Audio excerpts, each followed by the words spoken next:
एक गांव में नैना नाम की लड़की अपने पिता संतोष और सौतेली माँ शांति के साथ रहती थी। कुछ वर्ष पहले नैना की माँ की मृत्यु हो गई थी। उसके बाद नैना के पिता संतोष ने शांति से दूसरी शादी की। शांति एक बहुत ही दुष्ट किस्म की औरत थी। शांति ने शादी के बाद कुछ दिन तक नैना के साथ अच्छा बर्ताव किया। उसके बाद समय के साथ शांति ने अपना रंग दिखा दिया और वह नैना पर बहुत अत्याचार करने लगी।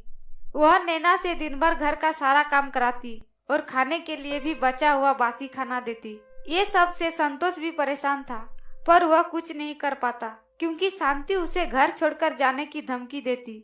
इसलिए संतोष चुप ही रहता। संतोष का एक कपड़ा का दुकान था। एक दिन शांति नैना के कमरे में आती है और उसे सोए हुए देख आग बबूला हो जाती है और कहती है, नैना तू अभी तक सोई है और घर में सारा काम बिखरा पड़ा है, चल उठ जाके सारा काम कर। तभी नैना अपनी सौतेली माँ से कहती है, माँ मुझे बहुत तेज बुखार है, मुझसे खड़ा भी नहीं हुआ जा रहा है, ऐसे में घर का काम कैसे करूँगी? आप किसी डॉक्टर को बुला दीजिए ना। अरे बारे महारानी, अब डॉक्टर भी बुला दूं? कोई डॉक्टर नहीं आएगा, चल घर का काम कर, नहीं तो निकल जा मेरे घर से। नैना से ये सब और नहीं सहा जा रहा था।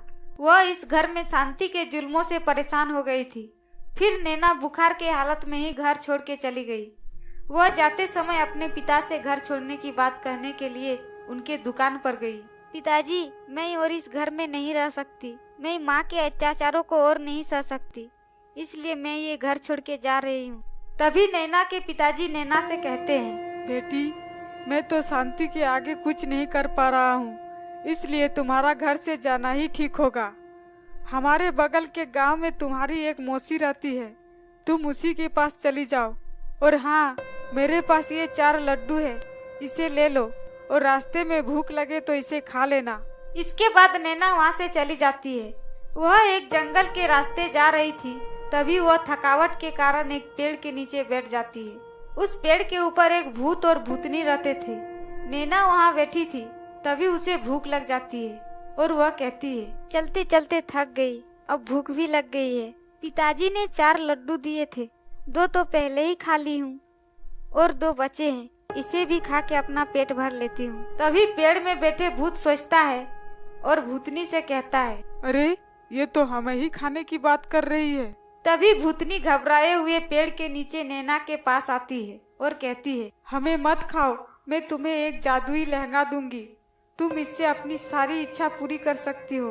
भूतनी को देख नैना डर जाती है। फिर वह हिम्मत जुटाकर कहती है, ठीक है, मैं तुम्हें नहीं खाऊंगी। उसके बाद भूतनी नैना को एक जादुई लहंगा देती है। फिर नैना सोचती है, अब मैं घर ही चली जाती हूँ, माँ इस जादुई लहंगे को देखकर बहुत खुश होगी। फिर नैना उस जादुई लहंगे को लेकर घर आती है और उस लहंगे के बारे में अपनी माँ को बताती है। शांति उस लहंगे को देखकर उसके लालच में नैना को घर में रख लेती है। कुछ देर बाद रात हो जाती है और नैना अपने कमरे में सो जाती है। तभी शांति चुपके से उस जादुई लहंगे को चुराकर उसी लहंगे की तरह दिखने वाला एक साधारण लहंगा वहाँ रख देती है और जादुई लहंगे को अपने कमरे में ले आती है और उस जादुई लहंगे से कहती है, हे जादुई लहंगे, मुझे बहुत सारे सोने के सिक्के दो। शांति के इतना कहते ही वहाँ बहुत सारे सोने के सिक्के आ जाते हैं। शांति सोने के सिक्के पाकर बहुत खुश होती है। जब सुबह होती है तब नैना उस साधारण लहंगे से अपने लिए खाना मांगती है। नैना के बार बार कहने पर भी उस लहंगा से खाना नहीं आता। तब वह जंगल में फिर उस पेड़ के नीचे बैठकर कहती है, अब तो मैं तुम दोनों को ही खाऊंगी। नैना के इतना कहते ही भूतनी फिर उसके सामने आई और बोली, हमें मत खाओ। क्यों ना खाऊं? तुमने मुझे एक साधारण लहंगा दिया, उस लहंगे से तो कोई जादू ही नहीं हो रहा है और तुमने तो कहा था ये जादुई लहंगा है। फिर भूतनी अपनी जादू से नैना को उसकी सौतेली माँ लहंगा चुराती है, उस दृश्य को दिखाती है और नैना को और एक जादुई लहंगा देती है।